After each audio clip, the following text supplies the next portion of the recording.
যারা জেল খাটতে তৈরি নাই, যারা ফাঁসিতে ঝুলতে তৈরি নাই, যারা গুম হইতে তৈরি নাই, তারা হেফাজতে ইসলামের নেতৃত্বে থাকবেন না, তারা মুসলমানদের বিভাগের নেতৃত্বে থাকবেন না। জেল জুলুমের ভয়ে কথা পরিবর্তন করা যাবে না। জেল জুলুমের ভয়ে মুসলমানদের ইসলামী সিলেবাসকে নাস্তিকবাদের সিলেবাসে পরিণত করা যাবে না। যারা জেল খাটতে তৈরি নাই, যারা ফাঁসিতে ঝুলতে তৈরি নাই, যারা গুম হইতে তৈরি নাই, তারা হেফাজতে ইসলামের নেতৃত্বে থাকবেন না, তারা মুসলমানদের বিভাগের নেতৃত্বে থাকবেন না।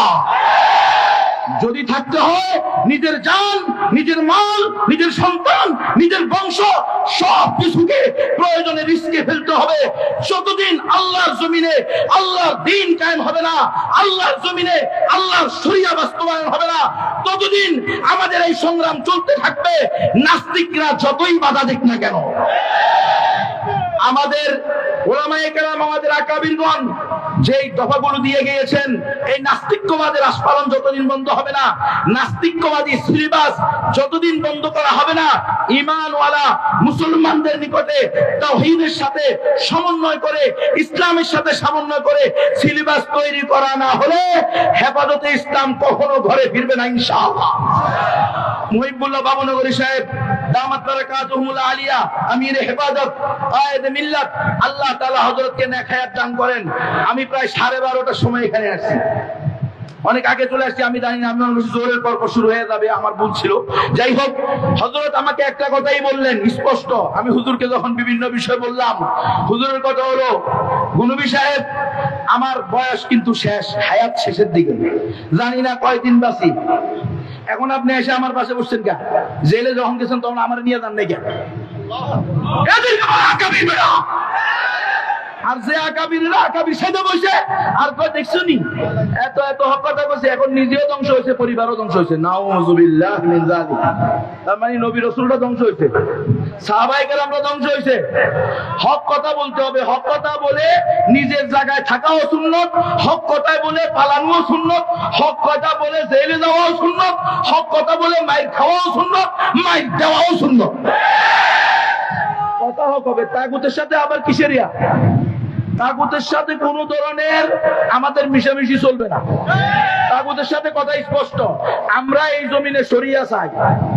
এই হেফাজতে ইসলাম কিনলে, হেফাজতে ইসলাম কিনলে গঠন হয়েছে ইসলামের হেফাজতের জন্য। কিছু আইন বাদ দিয়া আর কিছু নিয়া নাকি না।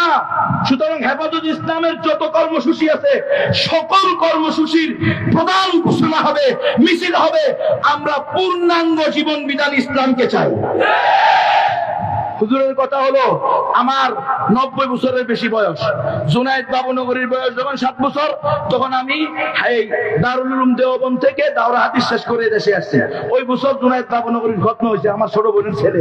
হুজুর বলতেছেন, তো আমার 90 বছরের অভিজ্ঞতা হলো, তাজরিবা হলো, মোল্লা মুহাম্মদ ওমর যেই তরিকায় আফগানিস্তানে ইসলামী শরিয়া বাস্তবায়ন করতে পারছে, এই তরিকা ছাড়া এই দেশে ইসলামী শরিয়া বাস্তবায়ন সম্ভব না। হুজুরের স্পষ্ট কথা গুনবী সাহেব শুনেন, এই গণতন্ত্র দিয়ে, এই সেকুলারিজম দিয়ে, এগুলো দিয়ে, জমহুরিয়ত দিয়ে কোনদিন ইসলাম প্রতিষ্ঠা সম্ভব না। এগুলো সব ধোঁকাবাজি, এগুলো সব প্রতারণা। আমি বললাম, হুজুর এগুলো যাতে জিহাদ কয়, গণতন্ত্রে কোন কোন জালেম জিহাদ কয়, তো হুজুর বলছে এগুলো হলো তাহরিফ। কথা বুঝছেন? কথা পরিষ্কার থাকেন ভাই। এখন আর ওই যে নিমু নিমু করার টাইম নাই। মার্কেছি আমরা, কারেন্টের শর্ট দিয়া লটকে দিয়েছে আমাদেরকে, ঘুমেছিলাম আমরা। আপনাদের সমস্যা কোথায়? আমরা উম্মার ঈমান হেফাজতের জন্য প্রয়োজনে কল্লা দিয়ে দিব, কিন্তু তাগুতের কাছে মাথা নত করব না ইনশাআল্লাহ।